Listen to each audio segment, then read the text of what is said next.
In the grand hall of human achievement, one name resonates with a unique blend of brilliance, tragedy, and ultimate redemption: Nobel. This is my final testament. May it serve some good.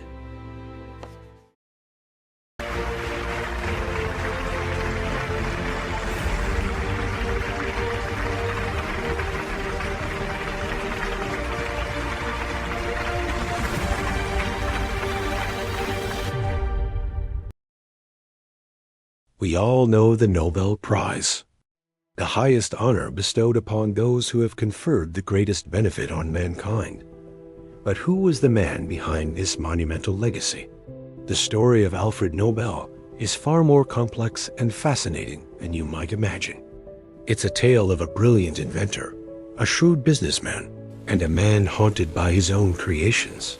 A journey that transforms the merchant of death into the ultimate benefactor of humanity. Alfred Bernhard Nobel was born in Stockholm, Sweden, on October 21, 1833. His family life was marked by both ingenuity and instability. His father, Emanuel Nobel, was an inventor and engineer himself, but he struggled with business, facing bankruptcy the year Alfred was born. Seeking better fortunes, Emanuel moved the family to St. Petersburg, Russia, when Alfred was just a boy. It was there that the family's prospects began to change. Emanuel's factory flourished, supplying the Russian army with equipment, particularly naval mines. Growing up in this environment, Alfred received a first-class private education. He was a precocious student, fluent in multiple languages by the age of 17, and showing a keen interest in chemistry and poetry. His father, however, wanted him to follow in his footsteps as an engineer. He sent Alfred abroad for further training in chemical engineering. During his travels, Alfred spent a year in Paris, where he worked in the private laboratory of a famous chemist, Ascanio Cerbero. This encounter would change his life and the world forever. It was Cerbero who had discovered nitroglycerin, a highly volatile and powerful explosive liquid. Cerbero was terrified of his own invention, calling it impossible to handle. But Alfred Nobel saw its potential.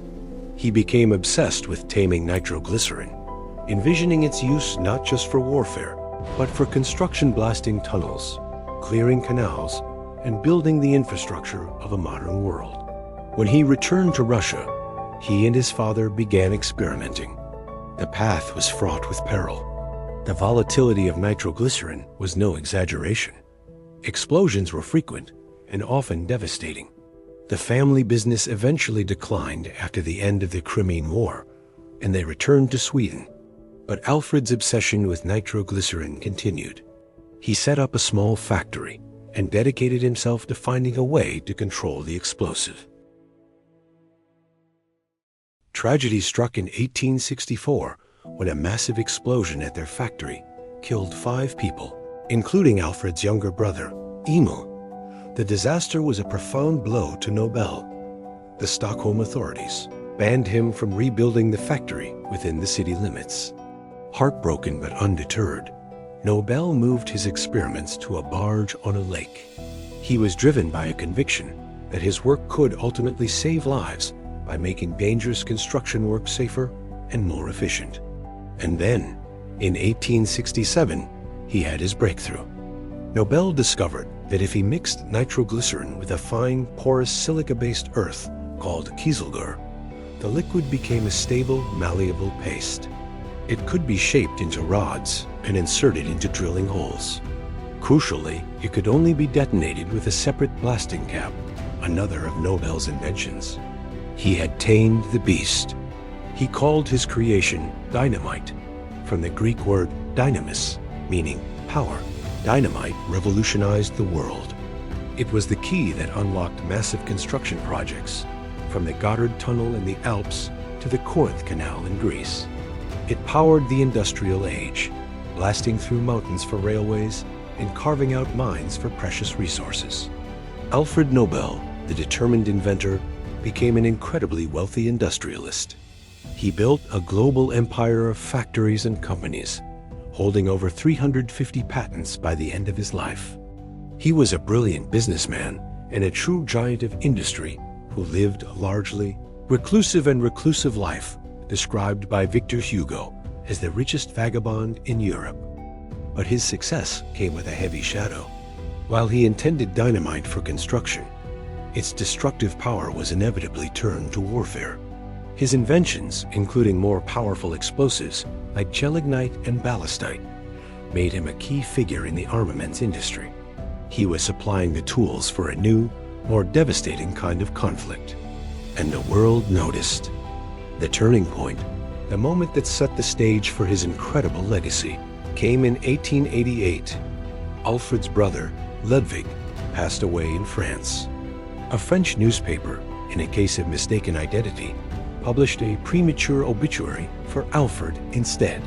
The headline read, "Le marchand de la mort est mort." The merchant of death is dead. The article went on to describe him as a man who became rich by finding ways to kill more people faster than ever before. Imagine reading your own obituary and discovering that this is how the world would remember you. For Alfred Nobel, it was a horrifying revelation.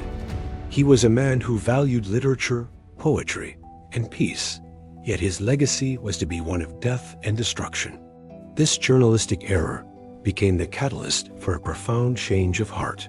He became determined to rewrite his final chapter, to use his immense fortune not to destroy, but to celebrate and encourage the very best of human endeavor.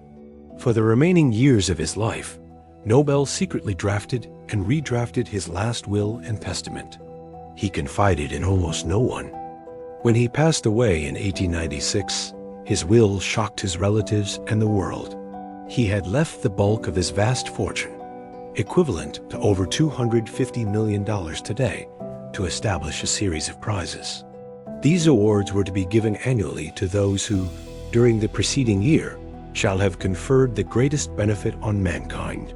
He specified 5 areas: physics, chemistry, physiology or medicine, literature, and peace. The criteria were clear. The physics prize for the most important discovery, the chemistry prize for the most important discovery or improvement, the medicine prize for the most important discovery, the literature prize for the most outstanding work in an ideal direction, and the peace prize for the person who shall have done the most or the best work for fraternity between nations, for the abolition or reduction of standing armies, and for the holding and promotion of peace congresses. The establishment of the Nobel Prizes was a monumental task, met with skepticism and legal challenges from his family. But Nobel's executors persevered, and in 1901, the first Nobel Prizes were awarded. The legacy of the Merchant of Death had been officially transformed. Since then, the Nobel Prize has become the gold standard of intellectual and moral achievement.